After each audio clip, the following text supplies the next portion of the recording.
You think you're so smart, Linda, but you'll never survive without me. Devon sneered as he signed the divorce papers, his expensive pen trembling slightly in his manicured fingers. You're nothing but a glorified assistant, playing dress-up in the investment world. He looked up with that familiar condescending smile that had crushed my confidence for years, completely unaware that the termination letter for Whitmore Capital, his company, his legacy, his entire identity, was sitting in my briefcase, just 3 feet away. Before we jump back in, tell us where you're tuning in from, and if this story touches you, make sure you're subscribed, because tomorrow I've saved something extra special for you. But I'm getting ahead of myself. Let me tell you how a woman who was told she'd never amount to anything without her husband ended up owning everything he thought he'd built, and how the biggest mistake of his life became the greatest gift of mine. The marble floors of the Pinnacle Financial Tower reflected the morning sun as I walked through the lobby, my heels clicking in rhythm with the dozens of other investment professionals beginning another day in downtown Portland's financial district. At 34, I had spent the last 8 years building my reputation as a portfolio manager at Sterling Investment Group, and despite what my husband Devon constantly implied, I had earned every promotion, every client, and every dollar of my success. Devon Whitmore had founded Whitmore Capital 5 years ago, a boutique investment firm that specialized in tech startups and emerging markets. What started as a small operation with 3 employees had grown into a respected firm managing over $200 million in assets. At least, that's what Devon told everyone at industry cocktail parties, his chest puffed with pride as he described his vision and his company to anyone who would listen. The irony wasn't lost on me that we had met at one of those very parties 7 years ago. I was a junior analyst then, fresh out of Northwestern with an MBA in finance, eager to prove myself in a male-dominated industry. Devon had approached me at the bar, confident and charming in his perfectly tailored navy suit, talking about market volatility and cryptocurrency trends, with the kind of assured authority that both impressed and intimidated me. "You actually understand what you're talking about," he had said that night, as if surprised that a woman could grasp complex financial concepts. "Most people at these things just nod along and pretend they know the difference between a bear market and a bull market." I should have recognized the condescension then, hidden beneath what I mistook for a compliment. Instead, I was flattered that someone so established in the industry, he was already 30 and running his own growing firm, would take notice of my insights about emerging market opportunities in Southeast Asia. Our courtship was a whirlwind of expensive dinners, weekend trips to his cabin in the Cascade Mountains, and long conversations about market strategies that made me feel like an intellectual equal. Devon could be incredibly charming when he wanted something, and what he wanted then was me, specifically. He wanted the brilliant financial mind that could help legitimize his fledgling company, and the connections I was rapidly building in the investment community. We married 2 years later in a lavish ceremony at the Columbia River Gorge, with 300 guests from the financial world watching as I promised to love, honor and apparently subordinate myself to a man who saw my success as an extension of his own ambition. The first few years of marriage had been relatively smooth. I continued climbing the ladder at Sterling while Devon focused on building Whitmore Capital. We were the power couple of Portland's financial scene, both young, successful, and apparently devoted to each other. Industry magazines featured us in their Rising Stars sections, and we were regular fixtures at charity galas and professional conferences. But success, I learned, has a way of revealing character rather than building it. As Whitmore Capital grew, so did Devon's ego. What had once been collaborative discussions about investment strategies gradually became monologues, where he explained market dynamics to me as if I were an eager student, rather than a seasoned professional managing a portfolio worth twice the size of his entire firm. At dinner parties, he would interrupt my conversations about municipal bonds or equity research to correct details that didn't need correcting, or to add necessary explanations that made it clear he didn't trust my expertise. "Linda's still learning the ropes in the big leagues," he would say with a patronizing smile to clients or colleagues, despite the fact that my track record at Sterling consistently outperformed market benchmarks, while his firm's returns were increasingly erratic. The professional condescension bled into our personal life like poison through a membrane. Devon began questioning my decisions about everything from household finances to social commitments, always with the underlying assumption that his judgment was superior to mine. When I suggested refinancing our mortgage to take advantage of dropping interest rates, he dismissed it as amateur hour thinking and insisted we stick with our current term. When I recommended we diversify our personal investment portfolio beyond tech stocks, he laughed and asked if I'd been reading investment advice for beginners again. Most cutting of all were the subtle ways he undermined my achievement. When I closed a major deal with a renewable energy company that brought Sterling a $15 million account, Devon's response was to joke that I must have worn the right dress to that meeting. When I was featured in Portland Business Journal's Women in Finance Spotlight, he made sure to mention to everyone who congratulated me that the article was probably just part of their diversity quota. I began to notice how he introduced me at industry events. "This is my wife, Linda, never. This is Linda Whitmore, portfolio manager at Sterling." The achievements that had once been mine became ours in his retelling, while his successes remained distinctly his own. But I tolerated it, rationalized it, and even enabled it because Devon had a gift for making his criticism feel like concern. "I just want you to be taken seriously in this industry," he would say after particularly harsh commentary about my professional decision. "You're so talented, but you need to be more strategic about how you present yourself."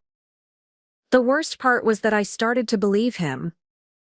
Despite my consistent performance metrics, despite my growing client base, despite the respect I had earned from colleagues and competitors alike, Devon's constant subtle undermining began to erode my confidence. I found myself second-guessing decisions that would have been automatic earlier in my career, seeking his approval for strategies I had been implementing successfully for years. This morning was different, though I couldn't yet articulate why. As I settled into my office on the 23rd floor of Sterling's downtown headquarters, reviewing the portfolios that had made me one of the firm's top performers, something felt like it was shifting. Maybe it was the call I'd received yesterday from Callie Gilbert at Morrison Venture Capital, congratulating me on the quantum dynamics deal that had just closed. Maybe it was the realization that Devon hadn't even acknowledged that achievement, despite it being the largest single investment success of my career. Or maybe it was simply that after 6 years of marriage and 8 years in this industry, I was finally tired of pretending that Devon's success made him my superior, when increasingly, all evidence suggested the opposite was true. What I couldn't know as I opened my first client file of the day was that Devon's own miscalculations were about to create an opportunity that would change everything. Not just for our marriage, but for the entire dynamic of power between us. And it would start with a phone call I wasn't supposed to hear. The Morrison Venture Capital annual investor dinner was supposed to be my night. After 18 months of careful negotiation, strategic positioning, and meticulous due diligence, I had successfully orchestrated the acquisition of Quantum Dynamics, a cutting-edge AI startup that was revolutionizing predictive analytics in financial markets. The deal had closed just 3 days earlier, bringing Sterling Investment Group a $40 million account and establishing me as one of the youngest portfolio managers in the Pacific Northwest to land such a significant tech acquisition. Callie Gilbert, Morrison's managing partner, had personally invited me to present the case study at their exclusive dinner, an honor typically reserved for senior executives and industry veterans with decades of experience. The invitation itself was validation that my work was being recognized at the highest levels of the investment community. I had chosen my outfit carefully for the evening, a midnight blue dress that was professional yet elegant, paired with the diamond earrings Devon had given me for our 5th anniversary. As I applied my lipstick in the bathroom mirror of the Heathman Hotel's grand ballroom, I felt a rare surge of uncompromised confidence. Tonight I wasn't Linda Whitmore, Devon's wife who happened to work in finance. I was Linda Whitmore, the portfolio manager who had just pulled off one of the year's most impressive tech acquisitions. The ballroom was filled with Portland's financial elite venture capitalists, private equity partners, investment bank executives, and successful entrepreneurs who had built companies from garage startups to public corporations. I recognized faces from magazine covers and conference panels, people whose decisions influenced millions of dollars in capital flow across the Northwest. Devon had arrived separately, coming directly from what he claimed was a late client meeting at Whitmore Capital. He found me near the bar, where I was discussing cryptocurrency market volatility with Stefan Archer, Preparing and narrating this story took us a lot of time, so if you are enjoying it, subscribe to our channel. It means a lot to us. Now back to the story. A prominent angel investor who had backed 3 successful IPOs in the past 2 years. Linda's always been fascinated by digital currencies, Devon interrupted, sliding his arm around my waist in a gesture that appeared affectionate but felt possessive. Though I keep telling her that the real money in crypto requires understanding blockchain architecture at a much deeper level than most portfolio managers typically achieve. Stefan raised an eyebrow slightly, glancing between us. He had been in the middle of praising my analysis of Ethereum's smart contract evolution when Devon inserted himself into the conversation. Actually, Linda was just explaining some sophisticated perspectives on DeFi protocols that I hadn't considered. Sounds like she's done her homework. Oh, she's definitely a quick study, Devon replied with that patronizing smile I had learned to dread. I've been mentoring her on the technical aspects of blockchain technology. It's fascinating how much there is to learn once you get beyond the surface-level investment strategy. The implication was clear to everyone within earshot. Any insight I had offered was really Devon's expertise filtered through my limited understanding. Stefan's expression shifted almost imperceptibly, the respect I had been building in our conversations suddenly tempered by the suggestion that I was merely repeating someone else's analysis. I felt heat rise in my cheeks but forced myself to maintain composure. Stefan, I should mention that the quantum dynamics acquisition I'm presenting tonight actually leverages some of the DeFi integration strategies we were discussing. Perhaps we could continue this conversation after my presentation. Absolutely, Stefan replied, though his enthusiasm had noticeably cooled. Looking forward to hearing about the deal. As Stefan moved away to greet other attendees, Devon's grip on my waist tightened slightly. You don't need to oversell yourself, Linda. People can sense when someone's trying too hard to sound more experienced than they actually are. The comment landed like a physical blow, but before I could respond, Callie Gilbert appeared beside us, her genuine smile a stark contrast to Devon's calculated charm. Linda, I'm so excited for your presentation tonight. The preliminary numbers on quantum dynamics are extraordinary. I've already had 3 other firms ask how Sterling managed to identify that opportunity before it hit the mainstream radar. Linda's always had good instincts, Devon interjected smoothly, though of course spotting potential is only half the battle. The real skill is in structuring deals that actually close. That's where experience makes all the difference. Callie's expression flickered with confusion. Well, from what I understand, Linda structured the entire acquisition herself. The convertible debt arrangement and the equity participation framework were particularly innovative. Oh, absolutely, Devon agreed, his tone suggesting generous credit to a junior colleague. Linda did excellent work executing the strategy. I was consulting behind the scenes on some of the more complex structural elements, but she really took ownership of the implementation. I stared at him, feeling something crack open inside my chest. Consulting behind the scenes. The quantum dynamics deal had been entirely my initiative, from initial identification through final closing. Devon had been so focused on his own firm's investments that he barely knew the details of my work at Sterling. But here he was, in front of one of the most influential capitalists in Portland, subtly rewriting history to position himself as the architect of my success. That's interesting, Callie said slowly, her tone carefully neutral. Because when Linda pitched the deal to our investment committee, she presented it as entirely her own analysis and strategy. Perhaps there was some miscommunication about the collaborative aspects. The silence that followed was deafening. Devon's smile faltered for just a moment, before reasserting itself with forced confidence. Well, you know how it is in this business. Ideas develop through so many conversations and consultations that it's sometimes hard to trace exactly where they originated. But Callie wasn't buying it, and neither was I anymore. In that moment, watching Devon attempt to claim credit for work he had nothing to do with, in front of a professional contact who knew better, something fundamental shifted in my perception of our marriage. If you'll excuse me, I said quietly, my voice steady despite the rage building in my chest. I should review my presentation notes before dinner begins. I walked away from both of them, my heels clicking against the marble floor with each step carrying me further from the woman who would have tolerated that humiliation in silence. Behind me I could hear Devon attempting to recover the conversation with Callie, his voice carrying that forced joviality he used when he realized he had overplayed his hand. But the damage was done, not just to his reputation, but to whatever remained of my willingness to let him diminish my achievements. As I found a quiet corner near the windows overlooking downtown Portland, I realized that something had fundamentally changed. I was no longer willing to be Devon's supporting character in the story of his success. What I didn't know yet was that while I was discovering my limit for his professional undermining, Devon was about to provide me with evidence of betrayal that would make his condescension seem trivial by comparison. The presentation would go perfectly. The real revelation would come later that evening, when I returned home early and discovered exactly how Devon had been spending those late client meetings he mentioned so frequently.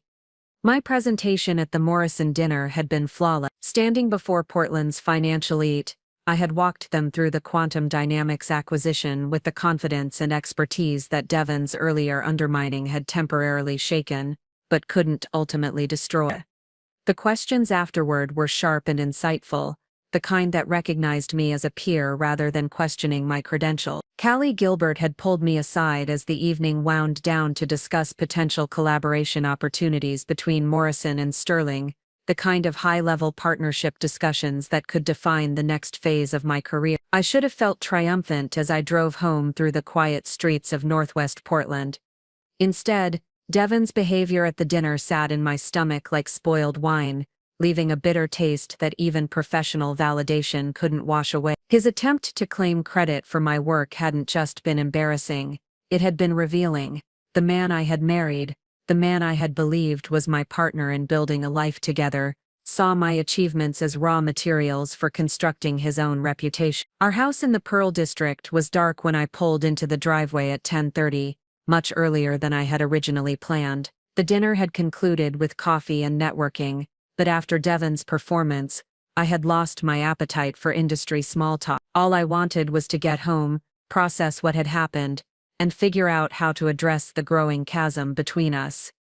I used my key quietly, not wanting to wake Devon if he had already gone to bed. The house felt empty as I stepped into the foyer, my heels echoing off the hardwood floors we had refinished together during our second year of marriage. Those had been happier times, when we still felt like collaborators rather than competitors. The living room was empty, as was the kitchen. Devon's car had been in the garage, so I knew he was home. Perhaps he was already asleep, or working in his home office as he often did when closing deals for Whitmore Capital. I climbed the stairs toward our bedroom, already mentally rehearsing the conversation we needed to have about boundaries and mutual respect. But as I reached the top of the stairs, I heard something that stopped me cold, the low murmur of Devon's voice, followed by a distinctly feminine laugh that definitely didn't belong to a client call. The sounds were coming from his home office, the door slightly ajar with warm light spilling into the hallway. My initial thought was that perhaps he was on a video call with a West Coast client. It wouldn't be unusual for him to be working with California-based investors late into the evening, but something about the tone of the conversation felt wrong, too intimate and playful for professional discussion.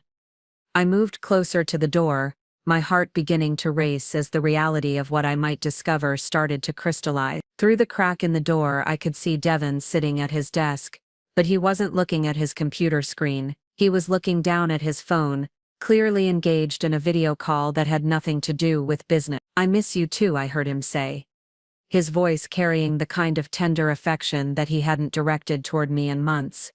"This whole dinner thing tonight was such a waste of time. I should have just canceled and come over to your place instead." My breath caught in my throat. The dinner he was dismissing as a waste of time was the same event where he had publicly undermined my professional achievements. While I had been presenting the biggest deal of my career to industry leaders, he had been mentally elsewhere, wishing he was with someone else. "Did Linda suspect anything when you left early?" The voice coming through his phone was clear enough for me to recognize, and the recognition hit me like a physical blow. Deanna Gilbert, not just any Deanna Gilbert, but the Deanna Gilbert who worked as a senior analyst at Morrison Venture Capital, Callie's cousin and one of the rising stars in Portland's venture capital scene. I had met her several times at industry events, had even recommended her for a speaking slot at last year's Northwest Investment Summit. She was brilliant, ambitious, and apparently sleeping with my husband. Linda's too focused on her little presentations to notice much of anything else. Devon replied with a casual cruelty that made my stomach turn. She's been so excited about this quantum dynamics thing that she barely registers what's happening in the real world. It's actually perfect cover for us. The casual dismissal of my professional achievements stung, but it was the phrase perfect cover for us that revealed the true scope of his betrayal. This wasn't a recent indiscretion or a moment of weakness. This was an ongoing relationship that he had been carefully concealing while using my dedication to my career as camouflage for his infidelity. I still can't believe she doesn't know, Deanna said, her voice carrying a mix of amusement and concern. You two seem so together at industry events, Devon laughed. The sound hollow and calculating. Linda sees what she wants to see. She's so desperate to believe we have this perfect power couple thing going that she ignores all the obvious signs. Besides, she's so insecure about her place in the industry that she needs me to validate her success. As long as I keep playing the supportive husband role in public, she'll keep buying into the fantasy. The words landed like successive blows, each one more devastating than the last. Not only was Devon cheating on me, but he was doing it with someone from my own professional circle while simultaneously mocking my career achievements and questioning my intelligence. The man I had trusted with my heart, my home, and my professional confidences saw me as a convenient fool whose success existed only to serve his reputation while providing cover for his betrayal. When do you think you'll be ready to make things official with us? Deanna asked, her tone suggesting this was a conversation they had had before. Soon, Devon replied. I'm waiting for the right moment to transition things. Linda's so dependent on me professionally that I need to time it carefully. Maybe after she sees how the industry really views her work without my guidance, she'll be more willing to discuss ending things amicably. I backed away from the door on trembling legs, my heart pounding so loudly I was afraid he might hear it. Every assumption I had made about our marriage, every belief I had held about Devon's character, every doubt I had entertained about my own worth and capabilities, all of it was crumbling in the space of a 5-minute conversation I was never supposed to hear. But beneath the devastation, something else was taking shape. Devon's plan to show me how the industry really views my work without his guidance revealed just how fundamentally he misunderstood both my capabilities and my position in the financial community. He genuinely believed that my success was dependent on his mentorship, that without his support I would be exposed as the inadequate professional he apparently thought I was. He was about to discover just how wrong he could be. I stood frozen in our hallway for what felt like hours but was probably only minutes. My back pressed against the wall as Devon's voice continued to drift from his office. The conversation with Diana had shifted to logistics, when they could next meet, which upcoming industry events they would both attend, how to coordinate their schedules without raising suspicion. The casual efficiency with which they planned their deception was almost as devastating as the betrayal itself. My legs felt unsteady as I carefully made my way back downstairs, each step measured and deliberate to avoid any sound that might alert Devon to my presence. The house that had been our sanctuary now felt like a stage set where I had been unknowingly performing the role of the oblivious wife while the real drama played out behind carefully closed doors. In the kitchen, I poured myself a glass of water with hands that trembled slightly, staring out the window at the city lights of Portland spread below us. This house, with its panoramic view of the Willamette River and the perfect sightlines to downtown, had been Devon's choice. Successful people need to live in places that reflect their status, he had said when we were house hunting 3 years ago. I had agreed, swept up in his vision of our ascending professional trajectory, not recognizing it as the first of many decisions where my preferences would be subordinated to his image management. Standing in our designer kitchen, surrounded by the carefully curated symbols of success that Devon had insisted we needed, I felt the full weight of how thoroughly I had been manipulated. Not just in the affair, though that betrayal cut deep enough, but in the systematic erosion of my confidence and autonomy that had been happening for years. The Devon I had fallen in love with had been charming and supportive, encouraging my ambitions and celebrating my achievement. But that version of him had existed only as long as my success complemented rather than threatened his self-image. As my career had flourished and my reputation in the industry had grown, his support had gradually transformed into subtle undermining disguised as concern for my professional development. Tonight at the Morrison dinner, when he had claimed credit for my quantum dynamics deal in front of Callie Gilbert, hadn't been an isolated incident of poor judgment. It had been the logical culmination of a pattern that had been building for years, Devon positioning himself as the architect of any success I achieved while simultaneously preparing to distance himself from me when my independence became inconvenient. I thought about Diana's question, when would he be ready to make things official with their relationship? The casual way she had asked suggested this wasn't a recent development, but a planned transition that had been under discussion for some time. How long had Devon been laying the groundwork for leaving me while continuing to benefit from my professional achievements and industry connections?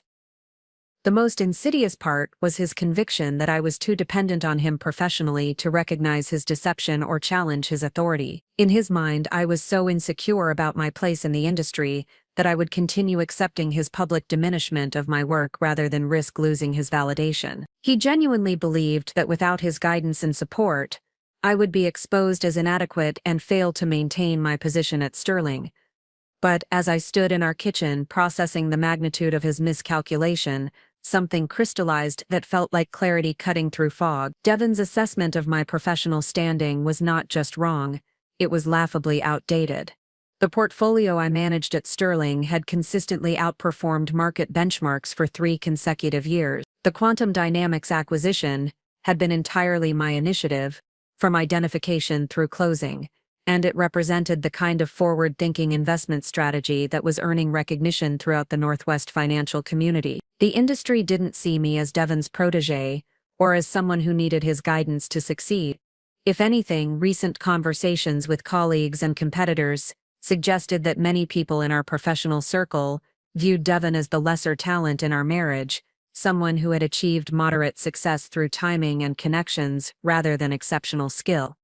His affair with Diana wasn't just a personal betrayal, it was a strategic miscalculation that revealed how completely he misunderstood the dynamics of our relationship and our respective positions in the industry. While he had been playing elaborate games to manage his image and plan his exit strategy, I had been building real expertise and genuine professional relationships that existed entirely independent of his influence. The question now was what to do with this knowledge. I could confront him immediately, demand explanations, and initiate the painful process of divorce proceedings that would likely drag on for months, while he attempted to claim half of assets that I had played an equal or greater role in accumulating. I could continue pretending ignorance while gathering evidence of his infidelity to strengthen my position in eventual legal proceedings. I could simply pack my belongings and leave, starting over somewhere else with the professional reputation and financial resources I had built independently. But as I stood in that designer kitchen, surrounded by the symbols of a life that had been built on increasingly false foundations, a different possibility began to take shape. Devon's plan to demonstrate my professional inadequacy, once I lost his guidance, represented an opportunity as much as a threat. If he was so confident that my success was dependent on his support, then perhaps it was time to test that theory in a more dramatic fashion than he had anticipated. The affair with Diana had given me moral justification for whatever actions I chose to take. But Devon's fundamental misunderstanding of my capabilities had given me something potentially more valuable, strategic advantage in a game where he didn't realize the rules had changed. I finished my water and quietly placed the glass in the dishwasher, moving through the familiar routine of our domestic life one last time, as the woman who had believed in the partnership we were supposed to represent. When I woke up tomorrow morning, I would begin the process of becoming someone else entirely, someone who would show Devon exactly how much he had misunderstood about my strength, my independence, and my capacity for strategic thinking. But first, I needed to understand exactly what I was working with. Devon's overconfidence about my professional dependence suggested he wasn't paying close attention to my actual position at Sterling or my broader industry relationship. If I was going to test his theory about my capabilities, I needed to know precisely what resources I had at my disposal. The conversation upstairs was finally winding down, Devon's voice taking on the tired affection of someone ending a lengthy call with a lover. Soon he would come downstairs, probably expecting to find me either asleep or reading in the living room, ready to play the role of the devoted wife who had no idea her husband was planning to abandon her once he felt confident she could survive the transition. He was about to discover that survival was no longer my primary concern. What interested me now was victory. I slept in the guest bedroom that night, claiming a headache when Devon finally came downstairs and found me curled up on the couch with a book I wasn't actually reading. He accepted the excuse with the casual indifference of someone whose mind was elsewhere, kissing my forehead with lips that had probably been promising Diana Gilbert forever just an hour earlier. The gesture felt like contamination, but I forced myself to respond normally, even managing a tired smile as he suggested I get some rest. "Big day tomorrow," he had said, apparently forgetting that he had no idea what my schedule actually looked like. "You did good tonight at the dinner, by the way. Callie seemed impressed with your presentation." The patronizing tone, "you did good," would have infuriated me 12 hours earlier. Now it simply provided more evidence of how completely Devon misunderstood the dynamics between us. In his mind, Callie Gilbert's interest in my work was a pleasant surprise rather than the logical result of months of strategic relationship building and demonstrated expertise. I waited until I heard his breathing settle into the deep rhythm of sleep before allowing myself to fully process what I had discovered.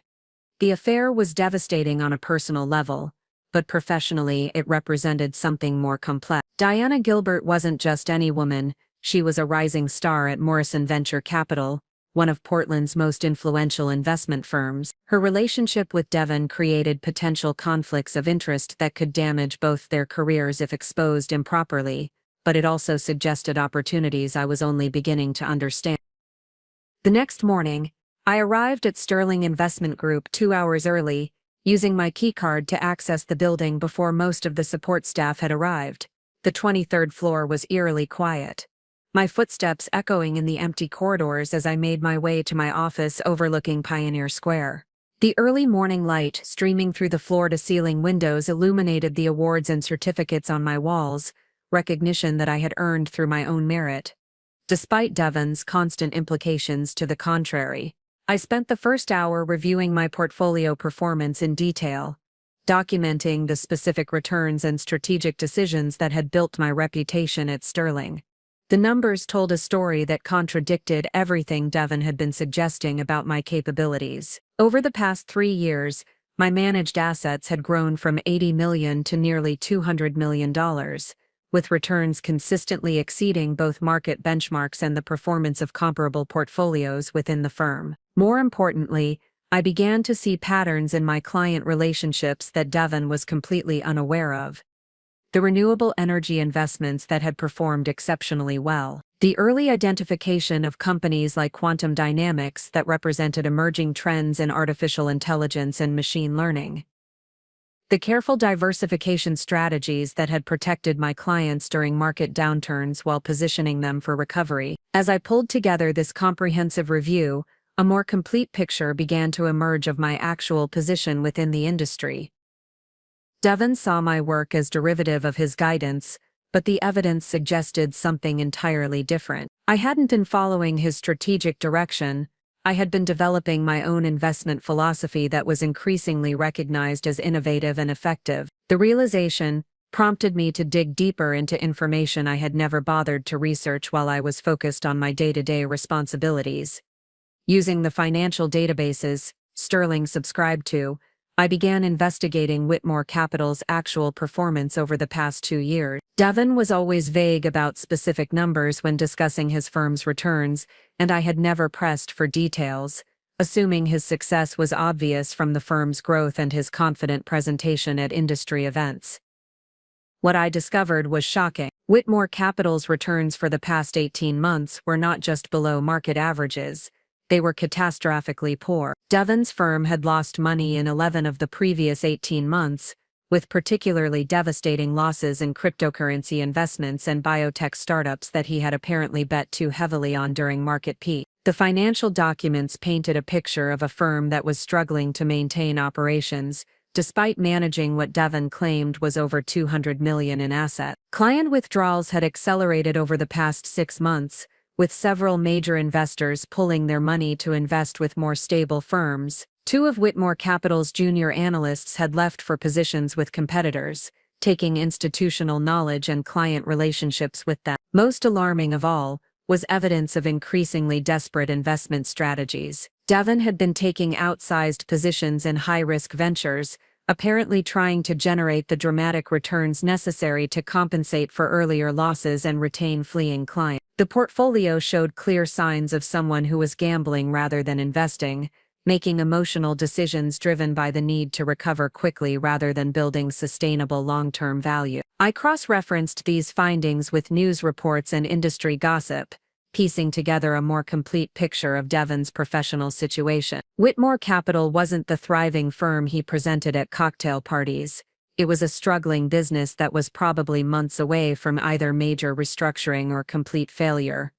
The irony was staggering. While Devon had been publicly undermining my achievements and privately planning to leave me because he believed I was professionally dependent on him, his own career was collapsing around him. The confident authority with which he dismissed my strategic insights was coming from someone whose own investment decisions had been consistently disastrous for nearly 2 years.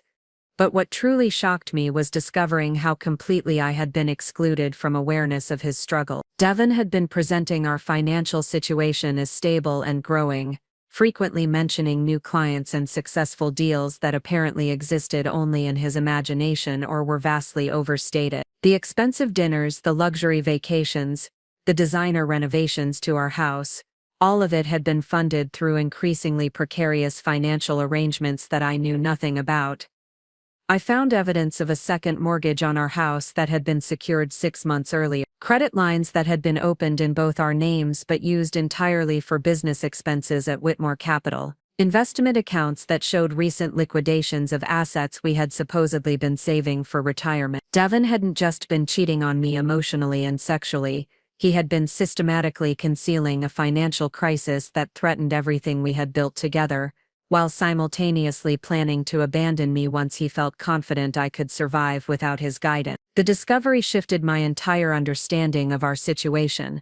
I wasn't the professionally dependent spouse in a marriage to a successful entrepreneur. I was the financially stable partner who had been unknowingly subsidizing the failures of someone whose business acumen was far inferior to his marketing ability. As Sterling's morning shift began to arrive and the building filled with the familiar sounds of a financial services firm beginning another day, I sat in my office reviewing documentation that revealed the true balance of power in my marriage. Devon's plan to demonstrate my professional inadequacy once I lost his support was based on a fundamental misunderstanding.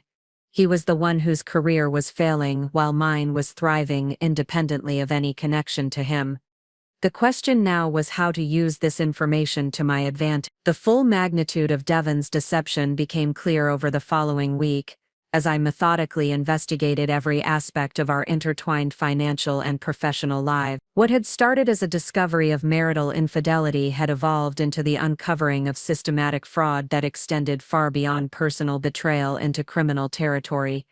Using the financial access I had as Devon's spouse and business partner, we had established joint accounts and shared investment portfolios during the early years of our marriage when we still believed in collaborative success. I was able to piece together a comprehensive picture of his increasingly desperate attempts to maintain the facade of prosperity, while his firm collapsed around him. The second mortgage on our house was just the beginning. Devon had also secured a home equity line of credit that he had been using to cover operational expenses at Whitmore Capital. Our retirement accounts, which I had assumed were growing steadily through regular contributions, had been systematically drained over the past 8 months to cover client withdrawals when the firm couldn't meet redemption requests from its own assets. But the most shocking discovery came when I accessed our joint investment account and found evidence of unauthorized trading that violated every principle of fiduciary responsibility. Devon had been using our personal funds to make high-risk investments on behalf of Whitmore Capital, essentially gambling with our money to try to generate the returns necessary to keep his firm solvent. When those trades inevitably failed, and the documentation showed a pattern of increasingly reckless speculation in volatile tech stocks and cryptocurrency futures, he had been selling assets from our supposedly stable portfolios to cover the losses. The conservative investment strategy we had agreed upon for our personal finances had been abandoned in favor of desperate attempts to solve his business problems through our family wealth. I spent 3 sleepless nights reviewing account statements, trading records, and legal documents that painted a picture of someone who had been systematically looting our shared financial resources while maintaining the pretense of professional success. The expensive dinners, the luxury vacations, the designer clothing that had maintained our image as a successful power couple, all of it had been financed through the liquidation of assets that were supposed to secure our future together. The most damning evidence came from email exchanges I discovered between Devon and his accountant at Whitmore Capital. The messages revealed that Devon had been knowingly misrepresenting the firm's performance to existing clients while soliciting new investments based on fabricated returns. Client statements had been manipulated to show profits that didn't exist, while actual losses were concealed through increasingly complex accounting maneuvers that bordered on Ponzi scheme methodology. We need to show positive returns for Q3 or we'll lose the Morrison Pension Fund account. Devon had written to his accountant in September. Use the paper gains from the cryptocurrency positions to offset the biotech losses, and don't mention the liquidity issues until after we close the Henderson deal. The Henderson deal, I learned through further investigation, was a fabricated investment opportunity that Devon had been shopping to potential clients. The company didn't exist except as a shell corporation he had established to create the appearance of legitimate deal flow. He had been preparing to take client money for this non-existent investment, presumably planning to use the funds to cover earlier losses, while buying time to develop an exit strategy. But what made the situation truly explosive was the connection to Diana Gilbert and Morrison Venture Capital. Devon's affair wasn't just a personal betrayal, it was a professional strategy designed to gain access to Morrison's deal flow and client network. Diana had been sharing confidential information about Morrison's investment strategies, client preferences, and planned exits that Devon was using to position Whitmore Capital as a competitor, while stealing proprietary intelligence. Email exchanges between Devon and Diana revealed the scope of this corporate espionage. She had provided him with advance notice of Morrison's planned investment in a renewable energy startup, allowing Devon to approach the company first with a competing offer. She had shared client lists that Devon used to poach investors who were dissatisfied with Morrison's conservative approach. Most damaging of all, she had given him access to Morrison's due diligence reports on potential investments, intellectual property that Devon was using to guide his own firm's decision-making without attribution. The relationship that I had discovered as marital infidelity was actually a sophisticated scheme to commit securities fraud, corporate espionage, and investment misappropriation on a scale that could result in criminal charges for both participants. Devon wasn't just cheating on me. He was using Diana to steal from her employer while systematically defrauding his own clients and looting our personal assets to maintain the charade. The scope of the deception was staggering, but what struck me most profoundly was how completely Devon had underestimated my ability to uncover and understand what he was doing. His confident assertions about my professional dependence on his guidance were coming from someone who had been committing financial crimes that I could identify and document with the analytical skills he constantly dismissed as inadequate. Every condescending comment about my limited understanding of complex financial structures, every patronizing explanation of investment strategies that I supposedly couldn't grasp without his mentorship, every public diminishment of my analytical capabilities, all of it was coming from someone whose own financial decision-making had been so catastrophically poor that he had resorted to fraud to maintain the appearance of competence. The final piece of the puzzle came when I discovered Devon's correspondence with a bankruptcy attorney. He had been quietly exploring options for dissolving Whitmore Capital while protecting his personal assets from client lawsuits and regulatory sanction. The strategy involved transferring ownership of various assets to my name without my knowledge, using our marriage as a shield to hide wealth from his creditors and the investors he had defrauded. I was supposed to be the unwitting accomplice in his financial crimes, the naive spouse whose name could be used to conceal assets while he disappeared from the wreckage of his failed firm and destroyed relationships. His plan to leave me for Diana wasn't just about personal preference, it was about timing his exit to coincide with the collapse of Whitmore Capital. ensuring that I would be left holding legal responsibility for debts and obligations I knew nothing about. But Devon had made a critical miscalculation. The woman he thought was too professionally dependent and personally insecure to challenge his authority was actually someone with the analytical skills to uncover his scheme and the industry connections to expose it effectively. His systematic underestimation of my capabilities had created the perfect conditions for his own destruction. As I compiled the evidence of his fraud, embezzlement, and corporate espionage, I realized that I held the power to destroy not just Devon's career, but potentially Diana's as well. More importantly, I had discovered that my own financial position was far stronger than I had understood, while his was catastrophically weaker than he had been pretending. The balance of power in our relationship wasn't just shifting, it had already shifted completely. Devon simply didn't know it yet. I took a personal day from Sterling on Friday, claiming a family emergency that wasn't entirely untrue. The emergency was that my entire understanding of my family had been systematically demolished over the course of a single week, and I needed time away from the familiar routines of my professional life to process the emotional earthquake that was reshaping everything I thought I knew about my marriage, my finances, and my future. Devon left for the office that morning with his usual confidence, kissing me goodbye with the casual affection of someone who believed his deceptions remained undetected. "Try to rest today," he said, adjusting his tie in the hallway mirror with the practiced ease of someone who had been performing the role of successful entrepreneur for so long that he had forgotten it was a performance.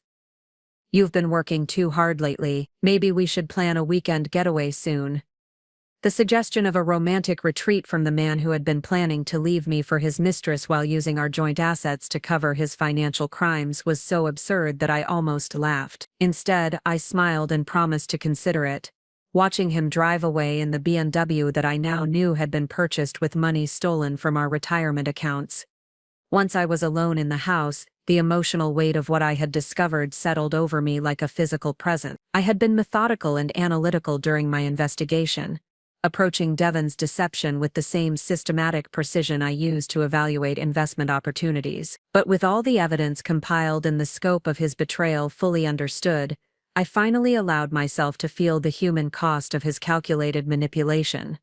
The anger came first, white-hot and overwhelming. Not just anger at the affair, though Diana's betrayal stung particularly because I had genuinely respected her professional achievement. Not just anger at the financial fraud, though the systematic theft of our shared assets represented a violation of trust that went beyond mere marital infidelity. What enraged me most was the casual cruelty with which Devon had dismissed my intelligence and professional capabilities while committing crimes that demonstrated his own profound inadequacy. Every patronizing comment about my limited understanding of complex financial structures had been projection from someone whose own investment decisions had been so disastrously poor that he had resorted to fraud and theft. Every condescending explanation of market dynamics had come from someone who had been manipulating client statements to hide catastrophic losses. Every public diminishment of my analytical skills had been delivered by someone who couldn't recognize that his own spouse was capable of uncovering his elaborate deception.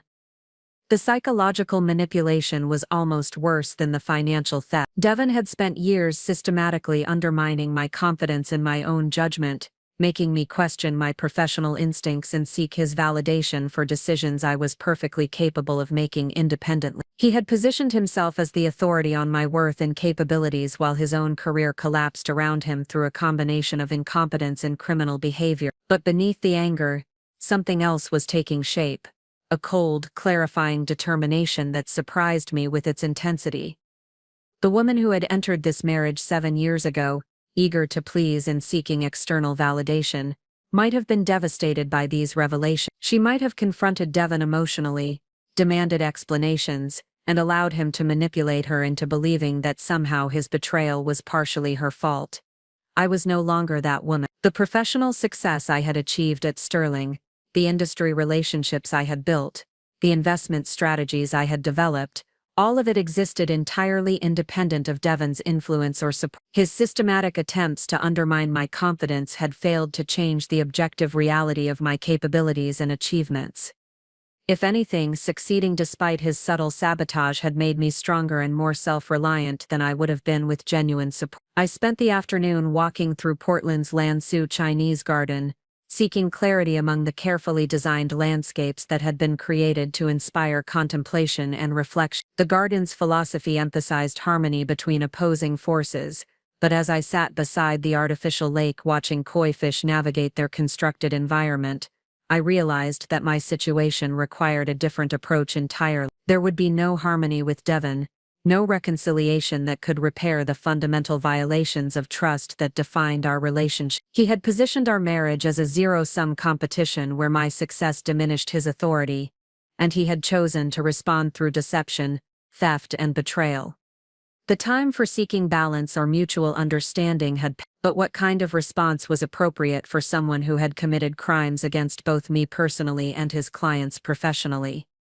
Traditional divorce proceedings would be lengthy and expensive, allowing Devon time to hide additional assets or destroy evidence of his financial fraud. Reporting his crimes to regulatory authorities would eventually result in justice, but it might take years of legal proceedings to achieve resolution. What I needed was a strategy that addressed both the personal betrayal and the professional crimes simultaneously, something that would demonstrate the full extent of his miscalculation about my capabilities, while ensuring that he faced appropriate consequences for his actions. As the afternoon sun cast long shadows across the garden's pathways, a possibility began to take shape that was both elegant and devastating. Devon's greatest vulnerability wasn't legal or financial. It was his desperate need to maintain the appearance of success while his business collapsed around him. His entire identity was built on the fiction that he was a respected entrepreneur and financial expert.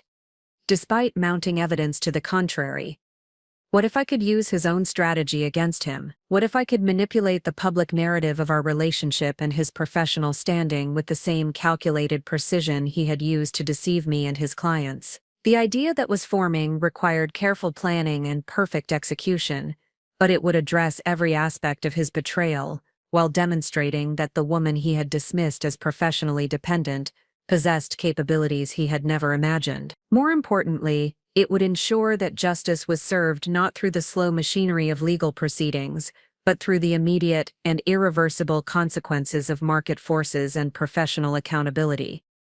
By the time I left the garden as evening approached, I had made my decision. Devon had spent years positioning himself as the superior partner in our relationship, the successful entrepreneur, married to someone who needed his guidance to navigate complex professional challenges.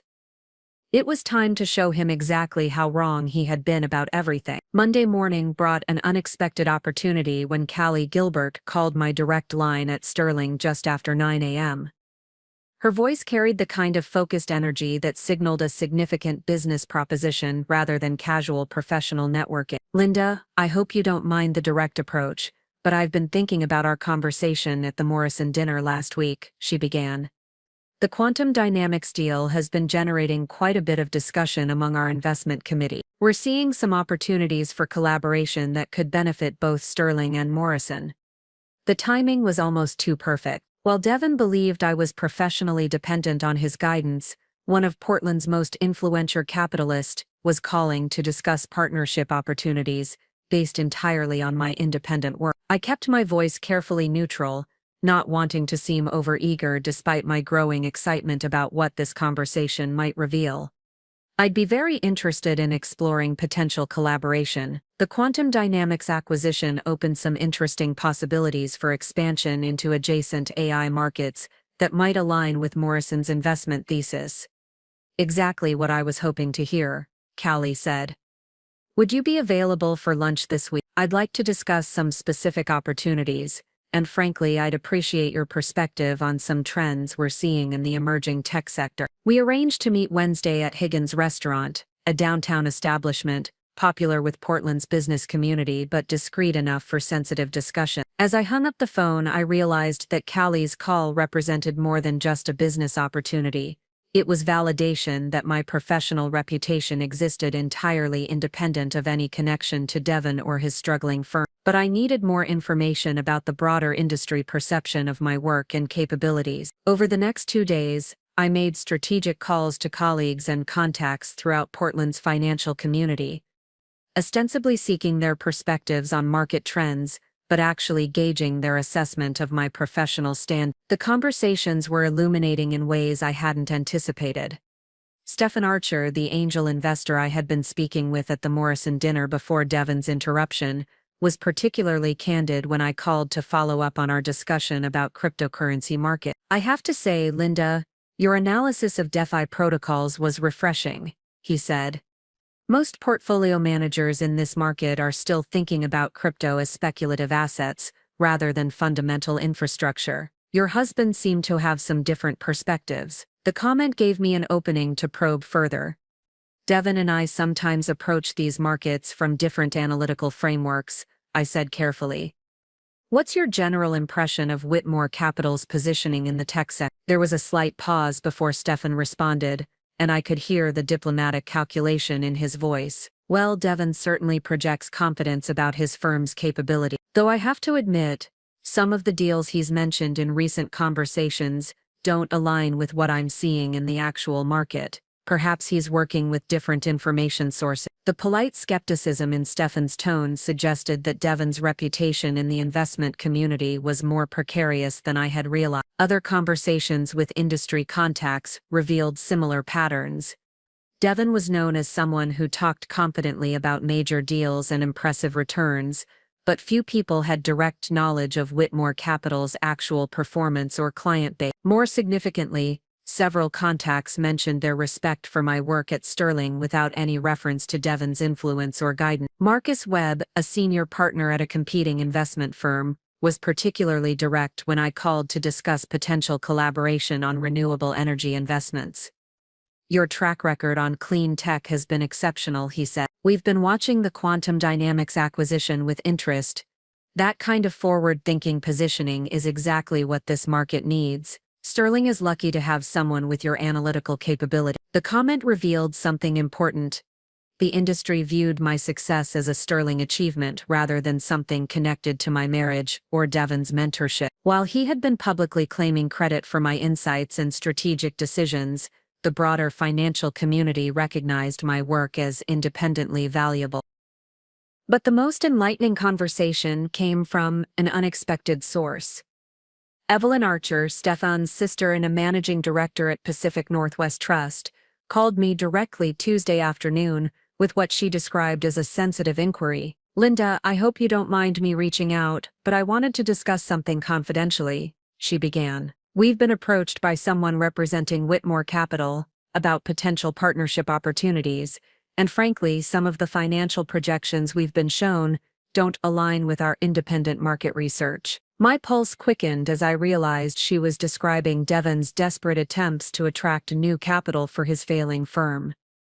"What kind of discrepancies are you seeing?" I asked, trying to keep my voice professionally neutral. "The returns they're claiming for cryptocurrency and biotech investments seem inconsistent with broader market performance in those sectors," Evelyn explained. "We're also having difficulty verifying some of the client references they've provided. I was hoping you might be able to offer some insight, given your expertise in emerging markets analysis." The request put me in a delicate position. I couldn't directly expose Devon's financial fraud without risking legal complications for myself, but I could provide guidance that would protect Evelyn's firm from falling victim to his deception. "I'd recommend conducting very thorough due diligence on any investment opportunities from boutique firms right now," I said carefully. "The market pressures in tech and crypto have been particularly challenging for smaller operations that may have over-leveraged themselves during the growth period." "That's consistent with our concerns," Evelyn replied. "Thank you for the guidance, and Linda, if you're ever interested in exploring opportunities outside Sterling, we'd love to discuss how your skills might fit with our expansion plan." The conversation confirmed that Devon's attempts to raise capital were failing because sophisticated investors could recognize the inconsistencies in his financial projection. More importantly, it revealed that my reputation in the industry was strong enough to generate unsolicited job offers from respected firms. As I prepared for my lunch meeting with Callie Gilbert, I realized that my investigation into Devon's deception had uncovered something unexpected. My own professional position was far stronger than I had understood while I was focused on managing my portfolio and executing successful deals. The industry contacts who knew my work valued my analytical capabilities and strategic insights independently of any connection to Devon or his struggling firm. What had started as a search for allies in exposing Devon's betrayal had revealed that I already possessed the most important asset I needed: a professional reputation built on demonstrated competence and results. The question now was how to leverage that reputation to respond to Devon's deception in a way that would serve both justice and my own strategic interests. Wednesday's lunch with Callie would provide the first test of how far that reputation could take me. Wednesday's lunch with Callie Gilbert exceeded my most optimistic expectations. We met at Higgins Restaurant, a beautifully appointed establishment in the Pearl District where Portland's business elite conducted their most important negotiations over locally sourced cuisine and carefully selected wine. Callie had reserved a corner table that provided privacy for sensitive discussions, while maintaining the professional atmosphere appropriate for high-level financial conversation. Morrison is looking to expand our portfolio management services, and your work on quantum dynamics has caught the attention of our entire investment committee. We're prepared to offer you a position as Senior Portfolio Director with equity participation and full autonomy over a $100 million initial fund. The offer was staggering, not just the financial terms, which represented a significant advancement from my current position at Sterling, but the recognition it implied. Morrison Venture Capital was offering me leadership of a substantial investment fund based solely on my demonstrated track record and analytical capability. There was no mention of Devon, no reference to his supposed mentorship, no suggestion that my success required external guidance or validation. The compensation package would include a base salary of $400,000 annually, plus performance bonuses tied to fund returns and equity participation that could be worth several million if we hit our growth targets. Callie continued, but what I think would really interest you is the opportunity to shape investment strategy in emerging markets where your expertise could have significant impact.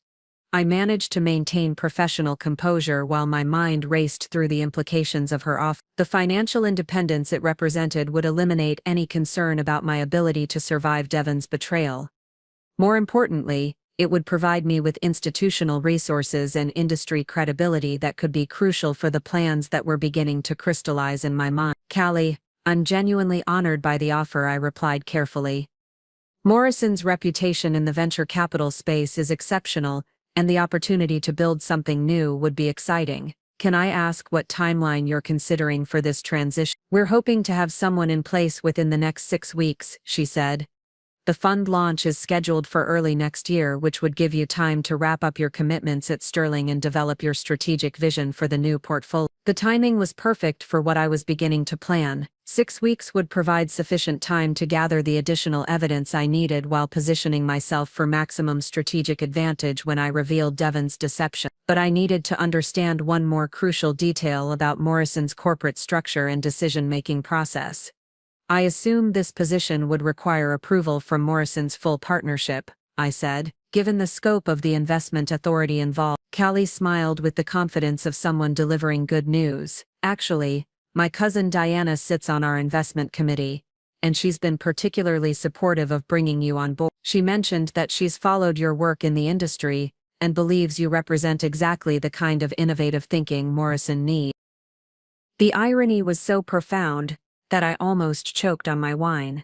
Diana Gilbert, Devon's mistress and co-conspirator in corporate espionage, was actively advocating for Morrison to hire me, apparently unaware that I knew about her affair or her role in stealing proprietary information from her own employer. Her support for my candidacy created an opportunity I could never have imagined.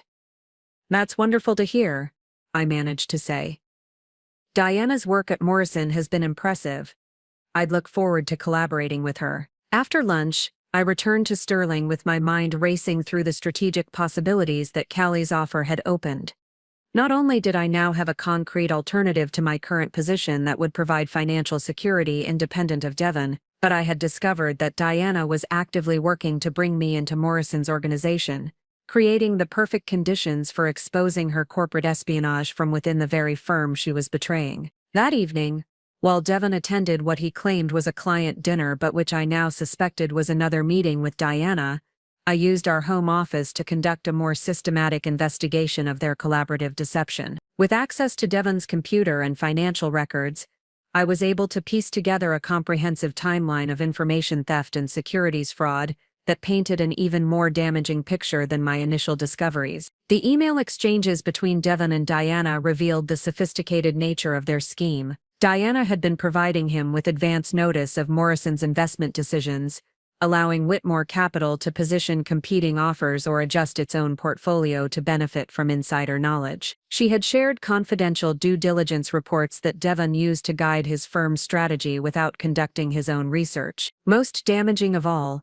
she had given him access to Morrison's client list, which he had used to solicit investments by claiming superior returns that were actually based on stolen information.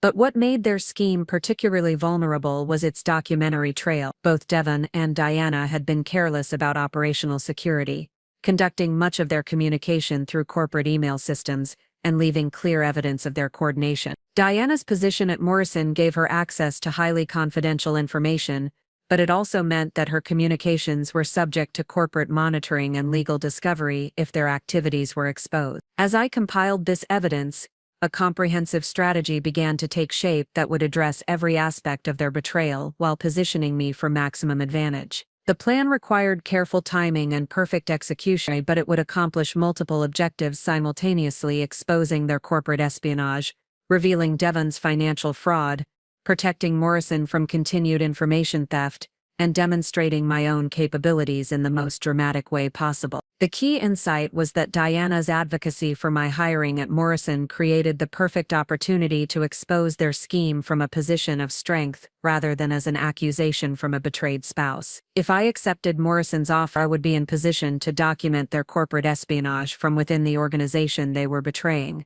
while simultaneously building the institutional support necessary to ensure that my revelations were taken seriously by both regulatory authorities and industry leaders. But the plan required one additional element that would transform it from corporate whistleblowing into something more satisfying: a way to demonstrate that the woman Devon had dismissed as professionally dependent actually possessed capabilities he had never imagined. That element would require leveraging my new position at Morrison to accomplish something that would fundamentally alter the balance of power between us, not just personally but professionally and financially as well. As I reviewed the evidence of Devon's failing firm and documented crimes, the perfect strategy began to emerge. Devon had been so focused on maintaining the appearance of success while his business collapsed that he had missed the most important development in our relationship.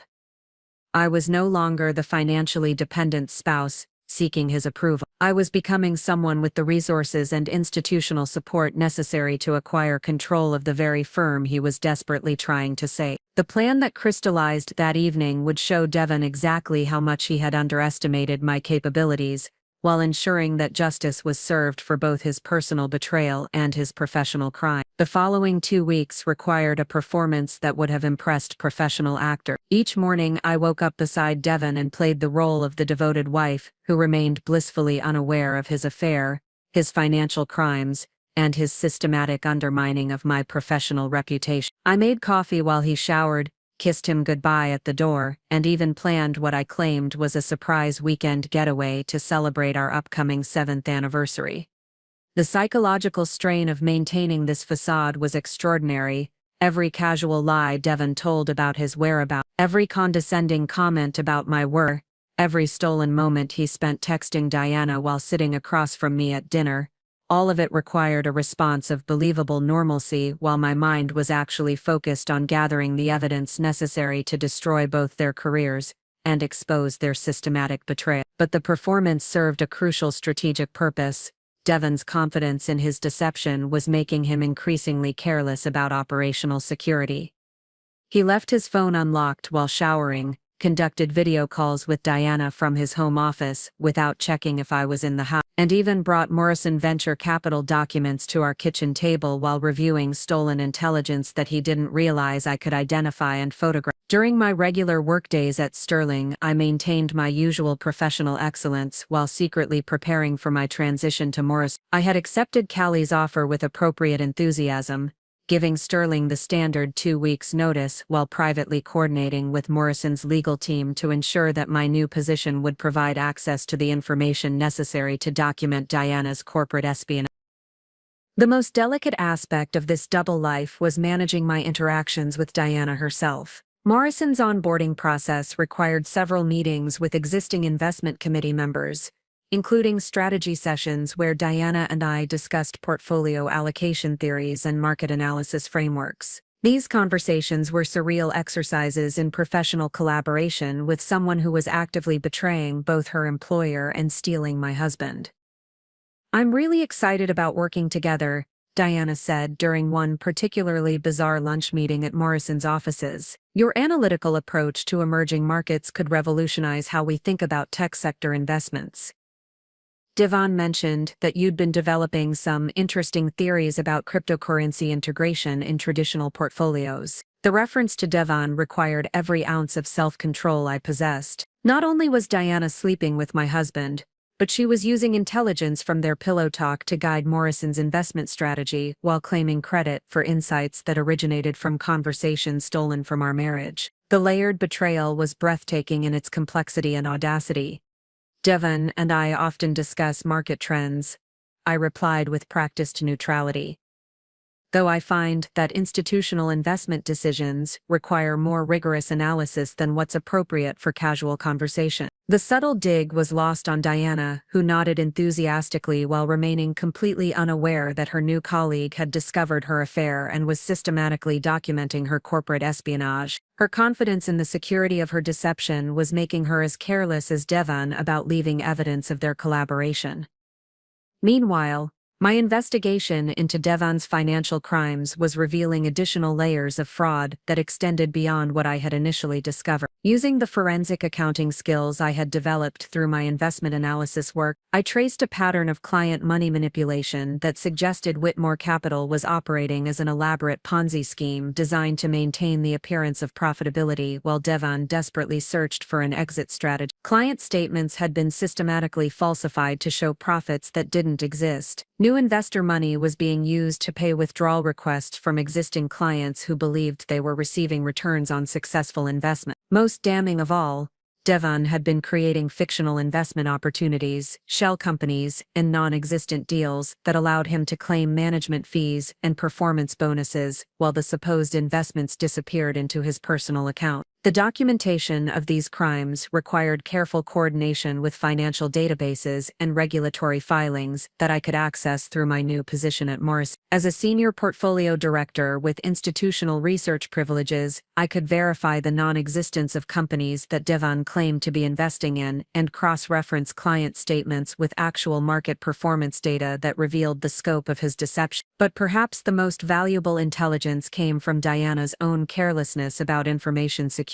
During our strategy meetings at Morrison, she frequently referenced competitive intelligence about other firms' investment activities that could only have come from unauthorized access to confidential information. When she mentioned specific details about Sterling's planned expansion in renewable energy markets, information that hadn't been publicly announced, I realized that her corporate espionage extended beyond sharing Morrison's secrets with Devon to stealing intelligence from multiple firms throughout Portland's financial community. It's fascinating how some firms are positioning themselves for the energy transition, Diana said during one afternoon meeting, reviewing market projections on her computer screen. Sterling's renewable portfolio has been particularly aggressive, though I wonder if they're over-leveraged in solar infrastructure given the supply chain constraints we're seeing. Her knowledge of Sterling's internal investment thesis was so detailed and current that it could only have come from industrial espionage, either through hacking computer systems or bribing employees to share confidential information. The realization that Diana was conducting systematic intelligence theft across multiple firms transformed my understanding of the criminal conspiracy I had uncovered from a personal betrayal into an organized scheme that threatened the integrity of Portland's entire financial community. As my official start date at Morrison approached, I had compiled evidence of securities fraud, corporate espionage, money laundering, and systematic client deception that represented one of the most comprehensive corporate crime schemes I had ever encountered. More importantly, I had positioned myself with the institutional authority and legal protection necessary to expose these crimes in a way that would ensure appropriate consequences for both Devon and Diana. But the plan that was crystallizing required one final element that would transform my response from conventional whistleblowing into something more personally satisfying. Devon's financial desperation and systematic client deception had created a unique opportunity for me to demonstrate just how completely he had misjudged my capabilities and resources. The weekend getaway I had planned as part of my performance would provide the perfect setting for the beginning of his education about exactly what kind of woman he had betrayed. The weekend getaway I had orchestrated was set for the Oregon coast, at a luxury resort in Cannon Beach that Devon and I had visited during our second year of marriage, when we still believed we were building something beautiful together. I had chosen the location deliberately, not for romantic nostalgia, but because the resort's business center would provide secure internet access for the final phase of my evidence compilation, while maintaining the pretense of a relaxing anniversary celebration. Friday afternoon, as I packed our bags while Devon finished what he claimed was an urgent conference call with West Coast investors, I received a text message that nearly shattered my carefully maintained composure. "Can't wait to have you all to myself when this whole situation resolves. The countdown to our real life together has begun."